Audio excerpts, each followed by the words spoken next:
ಒಂದು ಪವಿತ್ರ ನದಿಯ ದಡದಲ್ಲಿರುವ ಒಂದು ಸಣ್ಣ ಹಳ್ಳಿ. ಆ ಹಳ್ಳಿಯಲ್ಲಿ ಊರುವ ಬಡವ ಆದರೆ ಧರ್ಮನಿಷ್ಠ ಬ್ರಾಹ್ಮಣನೊಬ್ಬ ವಾಸಿಸುತ್ತಿದ್ದ.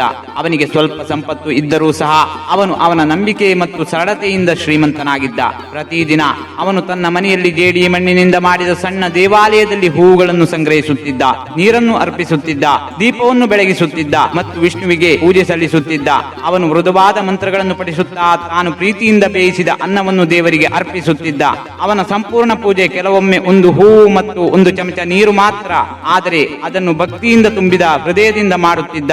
ಅವನ ಪತ್ನಿ ಆಗಾಗ ಹೇಳುತ್ತಾಳೆ, ನಾವು ಊಟಕ್ಕೆ ಕಷ್ಟಪಡುತ್ತಿದ್ದೇವೆ, ಆದರೂ ನೀವು ಪೂಜೆ ಹೆಸರಿನಲ್ಲಿ ಅನ್ನ ಮತ್ತು ತುಪ್ಪವನ್ನು ವ್ಯರ್ಥ ಮಾಡುತ್ತಿದ್ದೀರಿ. ನೀವು ಮೊದಲು ನಿಮ್ಮ ಕುಟುಂಬಕ್ಕೆ ಏಕೆ ಸೇವೆ ಮಾಡಬಾರದು ಎಂದು. ಅದಕ್ಕೆ ಆ ಬ್ರಾಹ್ಮಣ ಮೃದುವಾಗಿ ಉತ್ತರಿಸುತ್ತಾನೆ, ಪ್ರಿಯೇ, ಭಗವಂತನ ಸೇವೆ ಮಾಡುವುದರಿಂದ ಎಲ್ಲವೂ ಬರುತ್ತದೆ. ನಾವು ಕರ್ತೃಗಳಲ್ಲ, ಅವನು ಎಲ್ಲವನ್ನೂ ಪೋಷಿಸುವವನು.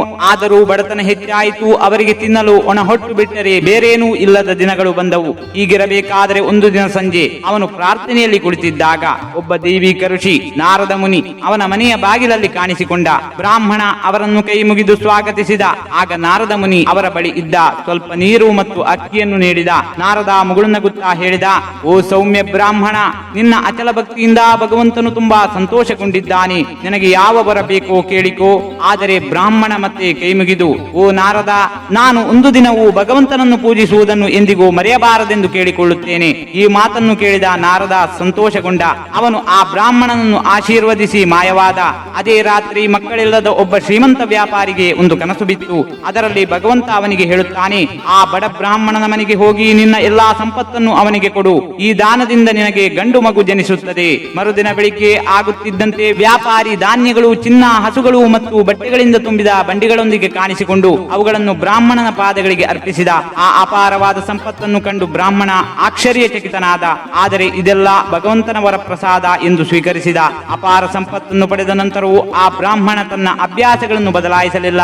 ಸೂರ್ಯೋದಯಕ್ಕೆ ಮುಂಚೆ ಎಚ್ಚರಗೊಂಡು ಸ್ನಾನ ಮಾಡಿ ಹೂಗಳನ್ನು ಸಂಗ್ರಹಿಸಿ ಸ್ವತಃ ಅಡುಗೆ ಮಾಡಿ ಅದೇ ಮಣ್ಣಿನ ದೇವಾಲಯದಲ್ಲಿ ಅದೇ ವಿನಮ್ರ ಹೃದಯದಿಂದ ವಿಷ್ಣುವಿಗೆ ಆಹಾರವನ್ನು ಅರ್ಪಿಸುತ್ತಿದ್ದ.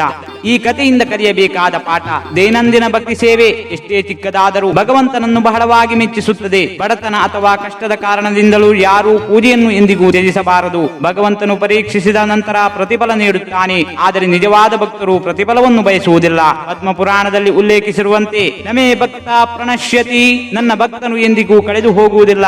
ಈ ವಿಡಿಯೋ ನಿಮಗೆ ಇಷ್ಟವಾಗಿದ್ದರೆ ವಿಡಿಯೋಗೆ ಒಂದು ಲೈಕ್ ನೀಡಿ ಹಾಗೂ ನಿಮ್ಮ ಸ್ನೇಹಿತರೊಂದಿಗೆ ಹಂಚಿಕೊಳ್ಳಿ. ನಿಮ್ಮ ಅನಿಸಿಕೆಗಳನ್ನು ಕಾಮೆಂಟ್ ಮೂಲಕ ತಿಳಿಸಿ. ನೀವಿನ್ನೂ ನಮ್ಮ ಚಾನೆಲ್ಗೆ ಸಬ್ಸ್ಕ್ರೈಬ್ ಮಾಡಿಲ್ಲವೆಂದರೆ ಸಬ್ಸ್ಕ್ರೈಬ್ ಮಾಡಿಕೊಳ್ಳಿ. ವಿಡಿಯೋ ನೋಡಿದ್ದಕ್ಕೆ ಧನ್ಯವಾದಗಳು.